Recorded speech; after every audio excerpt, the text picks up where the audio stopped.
Hello, dear friends. I'd like to talk about Parshat Shlach in the book of Numbers, the book of Bamidbar.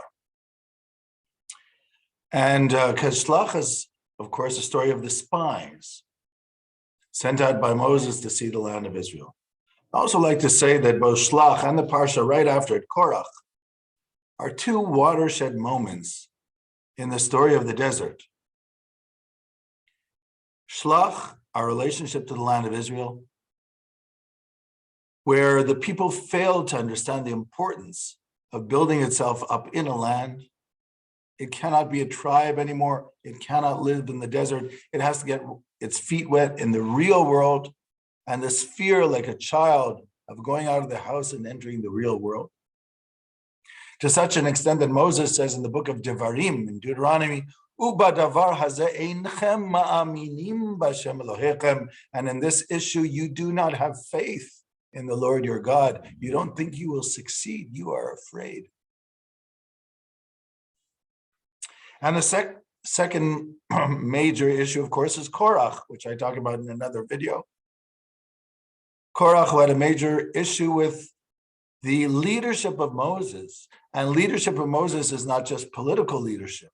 Leadership of Moses is the giver of the Torah, the vehicle, the means through which God, through the prophecy of Moses, which God gives the Torah, the 5 books of Moses to the people of Israel, to the Pentateuch. And which, of course, I talk about in another place. I call these two parshiot, which are, by the way, they go, not only do they go hand in hand, but in Parshat Korach, Datan v'Aviram also say that the land of Israel is not a land of milk and honey. In other words, not only did they reject the leadership of Moses, they again reject the land. I call these two parshiot sight and sound. The parsha of Shlach starts off with looking at the land, scouting it out, that's sight. Parsha of Korach, the inability to listen to the Torah of Moses and to accept it. So getting back to Parshat Shlach. So what happens in Parshat Shlach? There are two aspects here. Number one, as I said, the fear of entering the land, the fear of growing up and taking the responsibility, the desire to remain in the midbar, in the desert, where everything is given to you like in a laboratory. You don't have to do anything. Your food is given to you, the manna, the slav is given to you, the quails. If you need meat, everything's taken care of.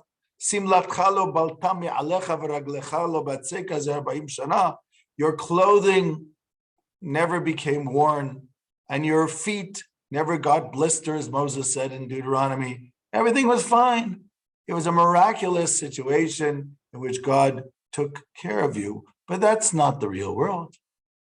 In the real world, you have to have a country, you have to face responsibilities, you have to create leadership. The people have to create leadership, even if they're appointed kings. So taking responsibility for the real world is difficult. And that's something I've written about in the past, about the fear of taking responsibility in the land of Israel. But today what I want to focus on is the spies themselves and their fear of the land and how it can be shown within the verses themselves. So God says to Moses, it's interesting here, God says to Moses, send people and let them see Canaan. So Moses takes 12 people from each tribe, Kulam Anashim, which means they were all people. So Rashi and the Midrash says, what do you mean they're all people? That's obvious. Kulam Anashim meaning they were important people. They were VIPs, heads of their tribe. Now what does Moses say to them? He says, Alu ze b'negev alitem behar, go up to the Negev and go into the mountain, and I want you to see the land. But in what sense does he say, I want you to see the land? I want you to see the people that lives there. Is it a strong people or a weak people? Are there few or are there many?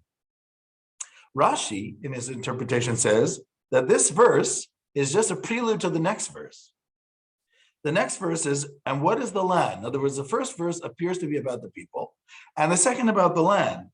But Rashi says it's the same. I'm going to keep reading. What is the land in which they live? Is it a good land or is it a bad land? Do they live in cities or do they live in, meaning open cities, or do they live in fortresses? Rashi says the question of whether they live in open cities or fortresses is a question about the people. Because if they live in fortresses, it shows they're afraid. If they live in open cities, it means they're not afraid. So when we say, are the people strong or weak? In other words, do they feel strong? Are they courageous? Or can you see that they become afraid? Because remember, in war, psychology is a very big point. I've always said that human beings are 90% psychology and 10% everything else. So if a people thinks they're going to lose, they're going to lose. And if people think that they're going to win, they stand a very good chance of winning. Famous story told about Chaim Volozhin, the famous disciple of Vilna Gaon. When it's his time, they say that the armies of Napoleon were coming towards Russia. Remember, they battled Moscow. He was in Belarus, in that time Lithuania.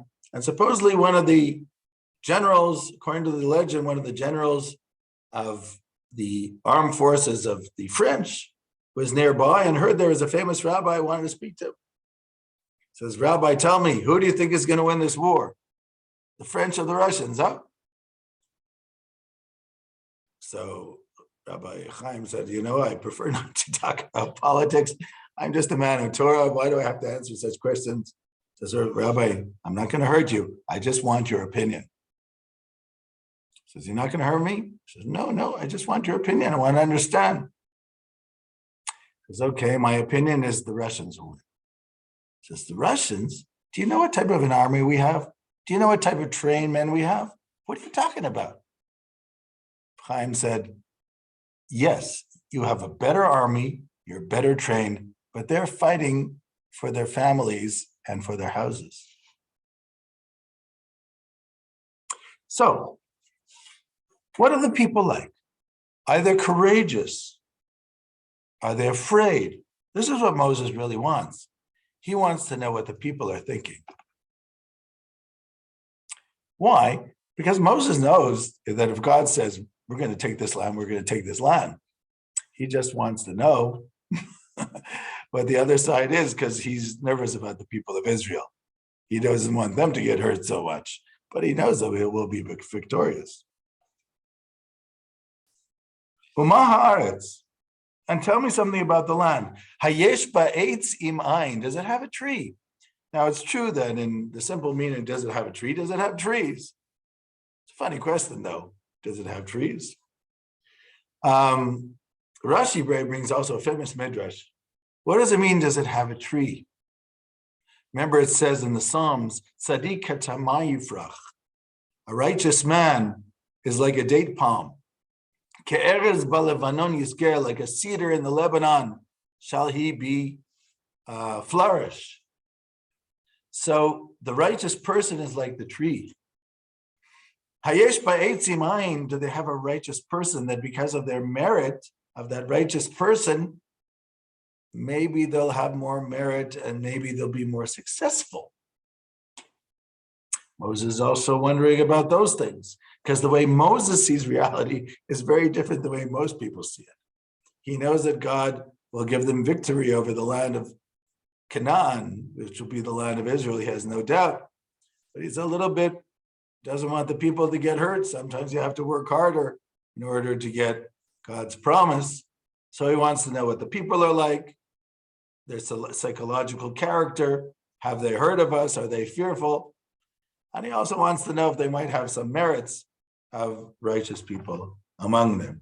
And bring back some fruit of the land. So the spies, in my opinion, did not understand what Moses wanted. But let's keep going. So they keep going and they go into the land and they, of course, bring some anavim, some grapes back. And they go to Hebron and they're there for 40 days and they're looking around and they see also the giants who live there, etc. So they come back and they say, yes, it is a land of milk and honey. This is its fruit, but the people are very brazen, and they live in very high cities and very fortified. Of course, for Moses, if it's fortified, that means that they're not strong. But they're saying both. They're living both in fortified cities and they're brazen and courageous people. And Amalek is there. Remember, Amalek who attacked us. And then Caleb and Joshua said, no, we can do it. And we will go. It's not a problem. And then the other spies say, we cannot go because it is stronger than us. There's a midrash that says what it means is stronger than us. The word us in Hebrew, mimenu, can be interpreted two ways. Stronger than us or stronger than him, meaning God, meaning stronger than God's promise. And then, of course, they said terrible things about the land. Dibat haaretz. And then they talk about, and they made the people lose hope. And the people cried that night. And that night was the night of Tisha B'Av. Midrash said, you cried for nothing. I'm going to give you a reason to cry years later. Now, what was really happening here? Did they really, in those 40 days, come to this conclusion about the people? I'm going to assume that they did not, and I'll tell you why.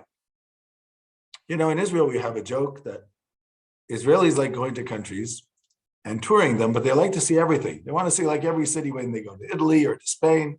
So in 10, 12 days, they'll see 5, 6 cities.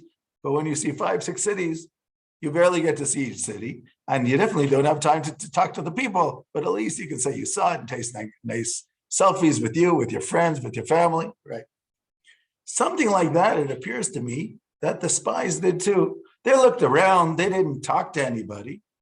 They saw cities, they assumed. And in fact, what do they say? A famous statement of the spies, which I should have mentioned before, when they're talking about what they saw. He says, this country is Eretz Ochelet Yoshveha. This is a country that eats its inhabitants. You know, normally we eat the land because we eat the fruit of the land and the vegetables of the land. This land eats its people. And all the people we saw are very large people. And then what else do they say? Also a very famous statement, which is right before that, but I'm going too fast. And that's why I'm not... It says all these people are large people, Bnei Anak, giants, and we were in their eyes like grasshoppers. And so we were, it says, we were in our eyes, we were like grasshoppers compared to them, and so were we in their eyes. Now, this is a very important verse. What does that mean? We saw ourselves as grasshoppers in relation to them, and so did they see us. How do they know how they saw us? Maybe because you saw yourselves as grasshoppers, you assumed that that's the way they saw you. That's a famous psychological problem. You have a lot of people with an inferiority complex. And they see themselves as untalented, so they think everybody else does. But the other people don't see the problem. But they live in their little bubble, and they're, for sure, I don't have that talent. I can't do things like that. And since they are their own worst enemies, their psychology takes them over, and they assume that's the way everybody else sees them. How do I know that that's not the way the other people saw them? I'll show you. Proofs. First, 2 parshiot from here. 3 parshiot from here. Balak. Balak, the king of Moab, wants to fight the people of Israel.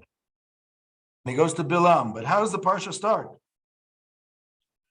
Balak saw all what Israel did to the Amorites, and they were afraid of the people very much, because this is a numerous people. Okay, so here you have Balak ben Zippor, the king of Moab, is really nervous about these Jews, these Israelites who left Egypt And now they are fighting armies. Very, very afraid. And he assumes he can't win them. That's why he teaches Bilam to do black magic, because we obviously can't beat them militarily. Look at this week's Haftorah. There's always the part of the prophets that we read. The part of the prophets that we read, this Haftorah, is the second spy story about the land from the book of Joshua. Now, this spy story is at the end of the 40 years, as they're about to enter the land. But this is almost 40 years later, or at least at the end of the 40 years. But it's very interesting to see what Rachav says to the spies about what the people in Jericho think about them years later. So I just want to read this to you for a moment. And Joshua, the son of Nun, sent spies from the Shittim, go scout the region of Jericho. And they set out and they came to the house of a harlot named Rachav. By the way, it's interesting. The commentators bring two interpretations of the word harlot there, zonah. One is that she was a harlot. The other one is that she had what we would call like a small hotel. And basically, I have the feeling it went together in ancient times, that you had the harlots at these places where people, like the saloons in the Old West, whatever, and her name was Rachav. Now, why the difference between these spies and the spies of Moses is that they come to some place. It was probably some type of ober, some type of lodge, and they come in, maybe look for a room, and they want to talk to people because they want to know what people are saying. That is what a spy does. Now, the king of Jericho said, some men have come here tonight, Israelites, to spy the country, right? Or they hear, because obviously these men are talking to people. So the king of Jericho went to Rachav because he heard they were staying in her auberge. Produce the men who came to you, who entered your house. They've come to spy in the whole country. And she says, of course, yeah, they were here, but they left. But I'm more interested in what she's going to say to them. She says to these men, I know that the Lord has given the country to you, because the dread of you has fallen upon us, and all the inhabitants of the land are quaking before you. We heard how God dried up the waters of the Sea of Reeds, Yamsuf. Remember, this is 40 years back, when you left Egypt, and what you did to Sichon and Og, the kings of the Amorites, across the Jordan, were doomed when you came to them. When we heard about this, we lost heart, and no man has a spirit left because of you, because they know that the Lord your God is the only God in heaven and earth. This is years later. They're still shaking in their boots when you talk about these Israelites who were able to escape the great empire of Egypt and bring plagues upon the Egyptians, with the Egyptian army being thrown into the Red Sea. They're still quaking in their boots years later, 40 years later. Why couldn't Moses' spies understand that? Why couldn't they hear what people were talking about? Because they didn't talk to anybody. It was all in their mind. We appeared to them like grasshoppers, and we're sure that that's the way they saw us too. Yeah, you're sure about it, eh? I think it was the exact opposite. That is the problem with the spies. When you live in your fear, when you can't break out of your shell of slavery, when you can't live like a free man,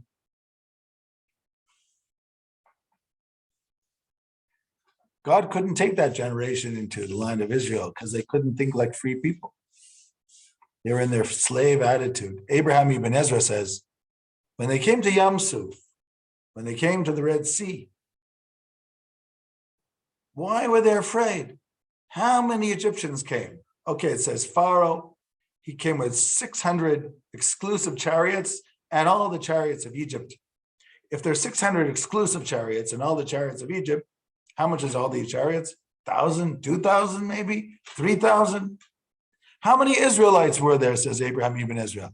You had 600,000 men between the ages of 20 and 60. Add to that women, children, close to 2 million people, the mixed multitude. All they have to do is everybody grabs a stick and a rock. 2 million people, what are you going to do to them? Ibn Ezra says, you know why they didn't do that? Because they couldn't. Because when the slave hears the crack of the whip of the master, they freeze. They don't know what it means to be free.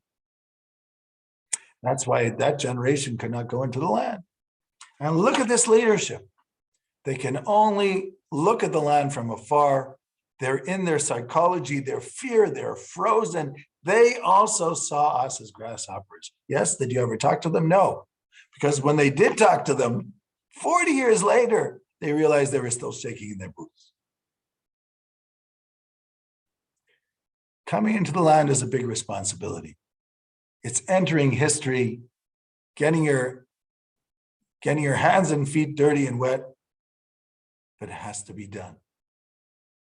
Because godliness and saintliness was created for this world, to make this world a better place. And that's the point of being in the land.